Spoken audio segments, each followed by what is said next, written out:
everyone, to this week's edition of Long Island Legal. My name is Joe Campolo, managing partner of Campolo Middleton McCormick, a full-service law firm in Ronkonkoma, located at the entranceway to the Islip MacArthur Airport. This morning, I'm super excited to have joining us Alan Inkles. Alan is the director at the Stahl Center for the Arts at Stony Brook University, a place that is near and dear to my heart. And I have to be pretty candid. I'm a little biased this morning with Alan being here. He is he's one of my most favoriteest people in the world. And Alan, wow, what you've done over there is amazing, right? So we're coming into the film festival. Talk about it. Well, we've had some help. Folks like yourselves and some great community and corporate people have really helped us build up the Stahl Center. Obviously, the Stahl family have been great supporters, and with folks like you, Joe, and your friends, we have a great program, and it's year-round. Major shows that go on from September through May, and we're about to lead, and as you said, to the big Stony Brook Film Festival, and it's 10 nights of almost 40 films, all premieres, some world premieres, some New York and East Coast premieres, foreign films, American films, short films, features. It's really, without a doubt, in our 19th year, the best array of films we've put together, and a lot of filmmakers coming out and actors coming out. Our good friend Ralph Macchio is a good Long Island guy. He directed a short film. Karina Smirnoff from Dancing with the Stars, his partner, who they came in third place, but did really great. It's a sore spot because I'm a big Pittsburgh Steelers fan, and that year Hines Ward won. So I told him I still wanted him to come in first. So, but we're still good friends out of the deal. So it opens with a great opening night short, and then we've got a really special program later on in the week that you helped make happen this year, Joe. Yeah, so we'll get to that. Let's back up just a little bit, though, because people don't really understand, and I didn't really understand, and I live in Stony Brook. I went to Stony Brook. People don't really understand what you've built there and the amount of talent that actually is there and the amount of offerings that you guys have, right? So you had your gala with Bill Cosby, which is amazing, right? We got the Cos there. So tell me a little bit about that. How exciting was that? He's a great guy. Cosby, it's funny because we booked him about a year in advance. I book these shows sometimes a year and 2 years in advance, and we really wanted Cosby. We've had, B.B. Newirth and Patti LuPone and you name it. Whoopi Goldberg was our gala. Bill Cosby's someone I really wanted to have. For years wanted to get him, and he did 2 shows in a night, and it didn't make sense for a gala. So finally, when he got to a stage in his life, at young 70s, said he'll do single shows. So we reached out to his manager about 2 years ago, and he said he wanted to come out here and do a show. From that minute on, I would get phone calls from Bill with jokes and what's going on. We're going to do the show. I want to bring George Booth involved. He's good friends with George Booth, the great illustrator from New Yorker. We did a special night. We had our president, Sam Stanley, give a Stony Brook Seawolves jacket to Bill and George Booth on night. And it was just one of these really great magical nights. At 74 years old, he's as funny and as strong and as humorous on stage and off stage as he was 40 years ago. So it was a really great night for us at Stahl Center at Stony Brook. And we're a very intimate 1,000-seat theater. So to get the big name stars, we really have to work hard to do it. We've got to work hard to get these people. We've got to get great supporters and great donors, and also great people who come to the center year round, and we've built it up. I'm there almost 32 years, and in the last 15 to 20 years, the place has become a very, very exciting place, selling out almost every night of the week. Yeah, it's fantastic. I mean, David Sedaris was there Wynton Marsalis this year. Wynton Marsalis was a fantastic show. You got Natalie Merchant coming up, I believe, Midori. I mean, it's unbelievable to me what you've been able to build. It's a nice mix, and a lot of family programs we do too. We keep the prices reasonable. That's another thing by getting our great sponsorship, is the prices are really reasonable. It's very easy to get there. It's at the university. Parking is free in the garage, easy things. It's a lot less expensive and a lot easier to bring your family or make it a date night. We have Savion Glover, the great tap dance guy, on Valentine's night coming up in February of next year. Great date night. There's something every night of the week, from orchestras to chamber music to kid shows to pop concerts. Jared Spector's coming this year, the guy from the Jersey Boys, sort of a pop oldies night. So if you're looking for entertainment at a reasonable price year round, I'm a little biased too, I guess, Joe. I've been there a long time, but the Stahl Center at Stony Brook is really the place to go. Yeah, it's really so. Just by way of disclosure to our audience, I'm on your advisory board, and I have been involved in a lot of things at Stony Brook. I really have. I watched university grow as an alum, but I've never been so excited as I am being a part of the Stahl Center, watching what you're doing with that. And you know, one of the most exciting things to me has been the film festival and how you've grown the film festival. So let me tell the audience a little bit of background about the story. Last year, I guess it was it closing night or? It was no, it wasn't the first Saturday night. It was a Saturday night of the festival. First Saturday night, right, of the festival, and I go to see the movie, and you have a short playing, right? And I was intrigued. I was very intrigued because I didn't realize that they have these contests where they get a $500 budget in 48 hours to film a movie, and This Is Ellen was the movie that they had created. These very talented people in that thing, and you had the after party. It was late. I wasn't sure if I was going to go. I went. I'm glad you did. Right, and they I are am too. And there I meet Michael and John, an actor and director, and I was blown away by the amount of talent that they had and the amount of talent that was in that after party. And I was like, wow, this film festival has really, you know, grown up. And then we went on to do a project together, which is exciting. So tell us a little bit about the evolution of the film festival and the talent. Thank you, Joe, and thanks so much. You know, we're really excited about this night. It's called The Art of the Short, and we'll talk a little bit about it in a couple minutes. Started the festival about 20 years ago. We were doing international theater for many years, and I was traveling around the world bringing companies over, and it was a very exciting time. But it got difficult and expensive to bring companies in from Europe, and the money dried up in Europe, and the airlines stopped giving free tickets and discounted tickets, and we realized it wasn't going to be able to continue. And you know, art, when I think of film, it's the art of the 21st century, and everybody loves going to the movies back in that time. And I said, what about trying to do movies and do it the way we used to see movies on a real screen, not these wonderful multiplexes. You know, Phil Solomon, a good friend of Port Jeff, runs a multiplex, but it's a different way than we used to grow up watching movies. I'm a little older than you are, Joe, but we still have a little bit of the same era. So we have this great theater. It's a 1,000-seat theater. It's a 40-foot screen, and I wanted to fill that theater. So we did some research, got the Starter family together, got the university together to give us some support, and we built what is now the largest screen on Long Island. It's a 40-foot screen. It's in a 1,000-seat theater, and those of you who are my age and older, and I won't give that away, the gray is helping make it easier. Remember, that's the way we used to see movies. You sit in a theater with a big theater, a lot of people, it's a big screen, and it's not watching it on your iPhone or your iPad. And we started showing movies. And a couple of years into it, I said, this is really cool, and it's great showing films, but let's do something more interesting. And I took a ride to Sundance, flew out to Sundance for the film festival, and I got bitten. And I said, I want to do this. I want to have movie stars here. I want to have filmmakers here. I want to premiere new films. I want to do films that people haven't seen. I want independent films. I want foreign language films, because on a 40-foot screen, you can read those subtitles. You don't have to squint on the TV like you do at home. And we have really built up over the years this wonderful program where people get to see films that they may never see anywhere else. Certainly shorts. You're never going to see these shorts unless you pop on iTunes or catch it on one of the cable stations. But some of these feature films will never go anywhere else. It's a shame, because I mean, our opening night film, Back on Track, and our closing night film, plus everything in the middle. Our closing night film is a wonderful film with Juliette Binoche, 1,000 Times Goodnight, is not getting released. It's going to go on to a video on demand. It may end up on Netflix, maybe. So there are films people call me about for years. I saw this Israeli film. I saw this, Jordan film. I can't get it anywhere. I said, well, you can't. Right. Maybe you can get it on Amazon.com UK, but unless you speak one of the three languages, it's not translated into English, you won't even get to understand the film. So that's sort of how the festival started. And your story actually goes back even 2 years earlier, where it began, because Michael Nathanson, who Joe talked about, the actor who's part of this project that Joe's supporting and helped produce, Michael came out with a film called Time Freak, which actually was an Academy Award nominated short after playing Stony Brook. And he met a gentleman named Neil Evans, who produced a film called Cataplexy, directed by John Salcedo. I know, there's no quiz after this, I promise. So John, I had met that year, but those two got together, met each other. Michael met John. They got together, made this short called This Is Ellen. John comes out last year with Michael with This Is Ellen.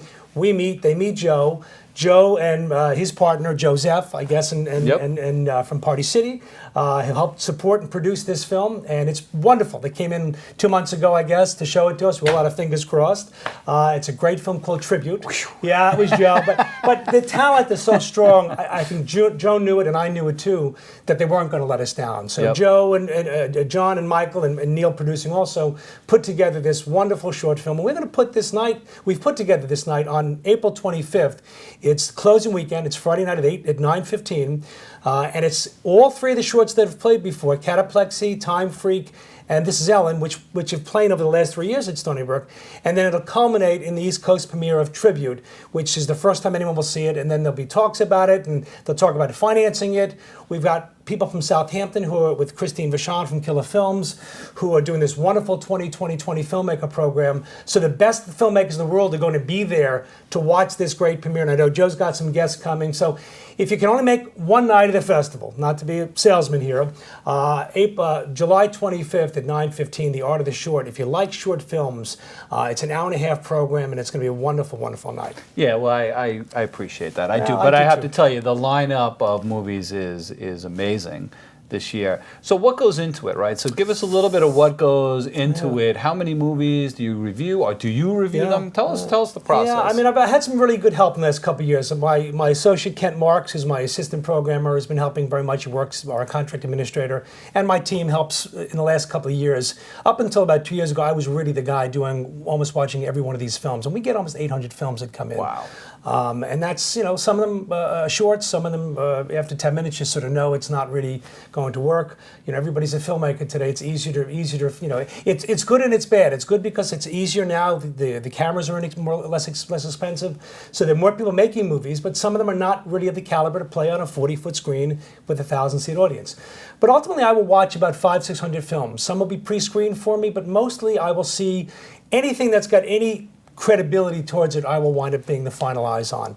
And at some point, and that starts around November, December, they start coming in. Over 19 years, we've made a name for ourselves, so people know to submit to us. I have some great friends and sales agents. I have some great distributor friends. A few of the films you'll see this year, The Identical, is a film that's playing on Friday night. That was picked up by Freestyle Releasing. That will open up. Magnolia Releasing, which is a name that's Mark Cuban's involved in that company. There's 2 or 3 films that they've picked up during the process when I was looking at them.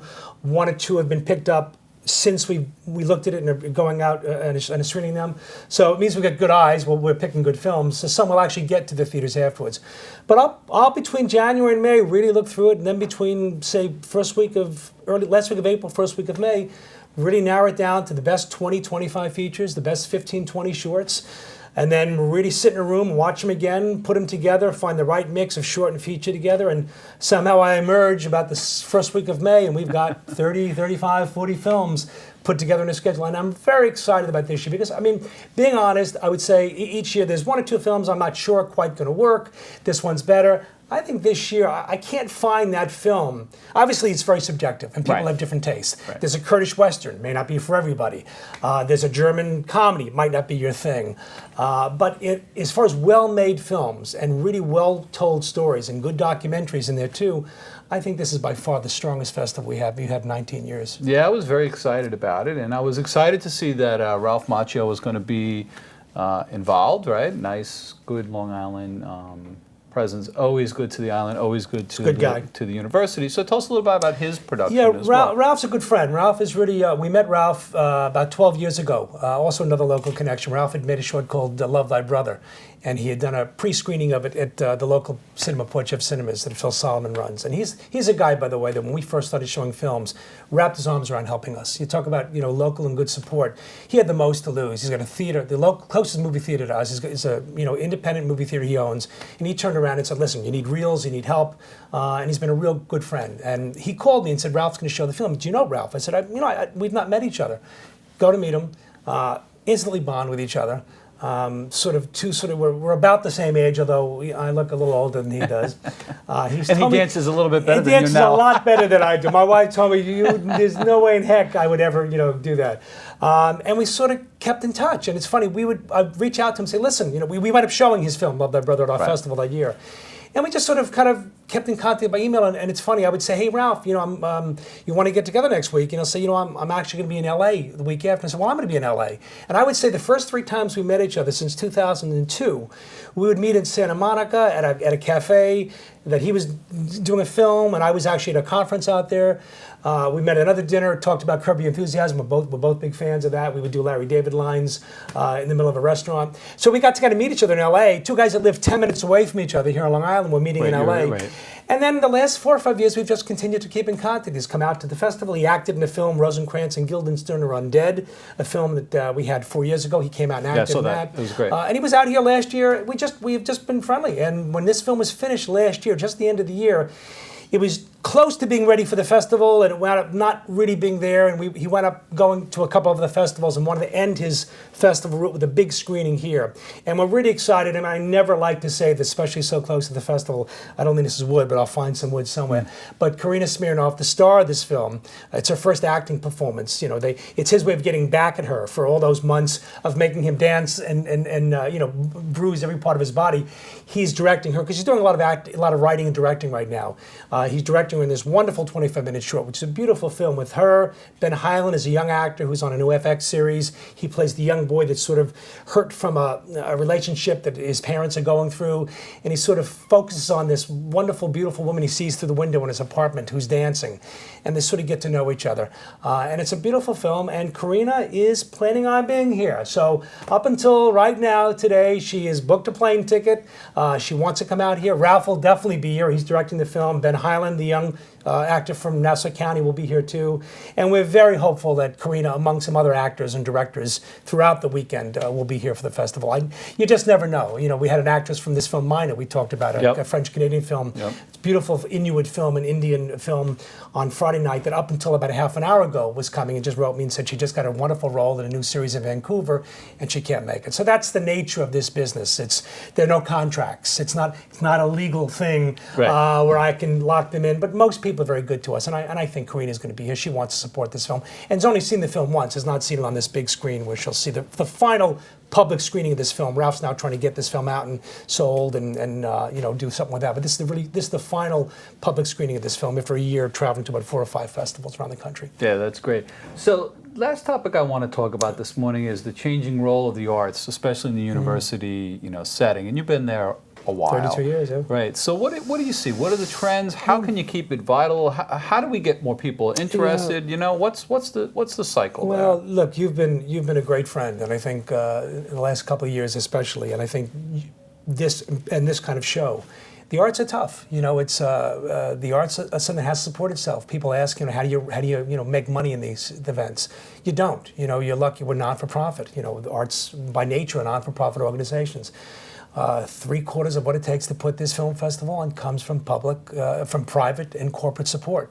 Ticket sales are wonderful. You know, it helps pay the bills, but we want to keep those prices low. I want that theater filled, so we charge $85 for a pass to see all 37 movies.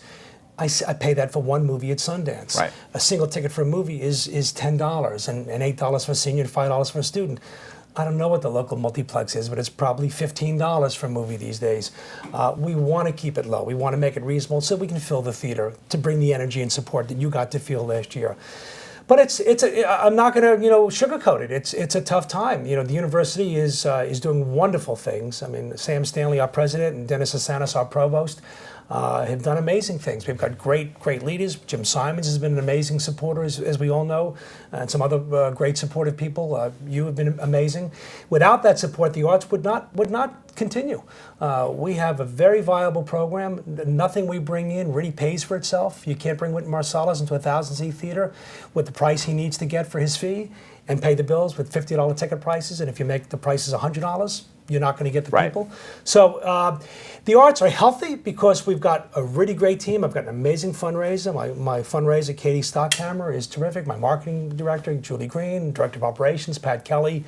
I've got just an amazing team. They've been with me for between 10 and 30 years. Yep.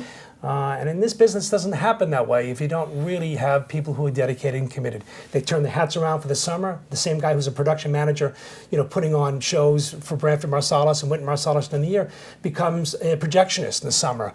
My guy who runs the front of the house during the year becomes a hospitality manager in the summer. We don't bring in 20 people. When I talk about a film festival that costs $200,000 to put on from soup to nuts, it doesn't make sense to Right. people. They say, why isn't it $4 million? It's not $4 million because I've got the university support, we've got their buildings, we've got my team putting it on, we've got everyone already covered for salaries because you can take a piece of the salaries and put it towards it, but we're all paid for by the university Right. and we're doing the year-round stuff.